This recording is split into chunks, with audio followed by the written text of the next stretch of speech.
Around $70 million in Bitcoin has vanished from cold wallets, and here is the part that has the industry rattled: nobody laid a finger on the hardware. The devices were not stolen. They were not opened, soldered, glitched, or plugged into a hacker's laptop. That is the story CoinDesk put out in the early hours of today, Saturday the 1st of August 2026, and it cuts straight through the single biggest assumption in Bitcoin security. For years the advice has been simple. Get your coins off the exchange, put them on a cold wallet, keep the device offline, and you are safe. This week that advice met its limits. Cold storage was never a promise that your money cannot move. It is a promise that your private key never sits on an internet-connected computer. Those are two very different guarantees, and the gap between them is exactly where the $70 million disappeared. The story broke in stages. On Friday the 31st of July 2026, CoinDesk reported a $38 million theft tied to an exploit affecting Coldcard, one of the most respected Bitcoin-only hardware wallets on the market, built by the Canadian firm Coldcard. Coldcard has a serious reputation among security-minded holders precisely because it is air-gapped by design. You do not need to connect it to a computer at all. You move transaction data across on a microSD card. By the following morning, today, the reported scale had widened to roughly $70 million across the broader incident. That escalation matters. A single victim losing money is a story about one person's mistake. Tens of millions across multiple wallets, in under 48 hours of reporting, points to something systematic, a repeatable technique, applied at scale, against people who believed they had done everything correctly. Forensic detail is still emerging, so treat any single explanation with caution. So how does this actually happen? Understand one thing about a hardware wallet and the rest follows. The device does not hold your Bitcoin. Bitcoin lives on the blockchain. The device holds a key and performs one job: it signs transactions you approve. That means an attacker does not need your device. They need your device to sign the wrong thing, or they need your key material to exist somewhere else. Attacks in this family share a pattern. Everything happens in the software around the device: the companion app, the transaction file, the address you copy, the backup you photographed. The chip behaves perfectly. The cryptography is not broken. The screen shows a transaction, you press confirm, and the signature is mathematically flawless. It just authorizes a payment you never intended to make. Air gapping stops remote key extraction. It does not stop you from approving a hostile instruction that reached you through a trusted-looking channel. There are a handful of well-documented techniques that fit this profile. The first is change output manipulation. Bitcoin transactions rarely spend a round amount, so the remainder comes back to you as change. If malicious software builds the transaction file and points that change to an address the attacker controls, the device may display a modest payment while the bulk of your balance quietly leaves.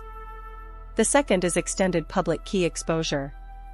Your watch-only software needs NSPUB to track your balance. Leak it and an attacker sees every address you own and every coin you hold, which turns a blind attack into a targeted one. The third is address poisoning, where a lookalike address is seeded into your transaction history hoping you copy it. The fourth is the fake firmware update, delivered by a convincing email or a clone support page. Not one of these requires touching your hardware. For anyone holding Bitcoin in self-custody this morning, the practical impact is immediate. Bitcoin transactions are final. There is no chargeback, no fraud department, no deposit protection scheme. The Financial Services Compensation Scheme covers eligible bank deposits in the UK up to £85,000, but it does not cover crypto you hold yourself. Once those signatures confirmed, the $70 million was gone in minutes and the coins can be traced but very rarely recovered. There is a second, quieter cost: confidence. Every recommendation to move funds off exchanges rested on the idea that hardware wallets are the safe endpoint. Support channels are now fielding a wave of people asking whether their own setup is compromised. And a real risk in the next few days is panic movement, people hurriedly sweeping funds to new wallets while stressed, which is precisely the state in which costly mistakes get made. Predictably, this has restarted the oldest argument in Bitcoin: hold it yourself, or let a regulated custodian hold it. Both sides have a real case. Exchange failures have destroyed enormous sums, MT-GOX and FTX being the reference points everyone cites, and self-custody exists precisely because those institutions failed. But self-custody transfers the entire operational burden to you, and this week shows that burden includes verifying software you did not write. Expect the practical response to focus on three things.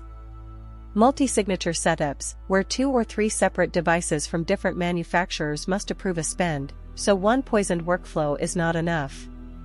Stricter verification of change addresses on the device screen itself. And a harder line on where transaction files come from. The middle path many are landing on is a small hot wallet for spending, and a multi-signature vault for savings you rarely touch. In the near term, expect a firmware and software response within days rather than weeks. Vendors under this level of scrutiny move fast, and the standard sequence is a technical postmortem, a patched release, and clearer on-device warnings for anything the wallet cannot independently verify. Watch for whether the reported 70 million figure rises, because in incidents like this early totals almost always undercount. Expect copycat attempts too. Once a technique is public, less capable groups will try it against smaller holders, and phishing emails impersonating wallet manufacturers with urgent security update warnings are the most likely follow-on. Treat any unexpected update prompt this weekend as hostile until you have verified it yourself on the manufacturer's own site. Regulators watching the UK and EU crypto frameworks will also note this, though self-custody by its nature sits largely outside what supervision can reach. Here is the lesson worth keeping. A cold wallet protects your key. It does not protect your judgment. The $70 million lost this week left through signatures that were technically valid and humanly wrong. So do 4 things. Read the full address on the device screen, not the app, and check the last several characters as well as the first. Understand where your change is going on every spend. Never type your seed phrase into any phone, laptop, or website, whatever the reason given.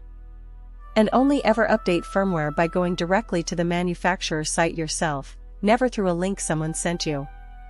If you hold a meaningful amount, seriously consider multi-signature across different manufacturers. Cold storage still works. But it is a tool, not a guarantee, and this weekend is a very expensive reminder of the difference.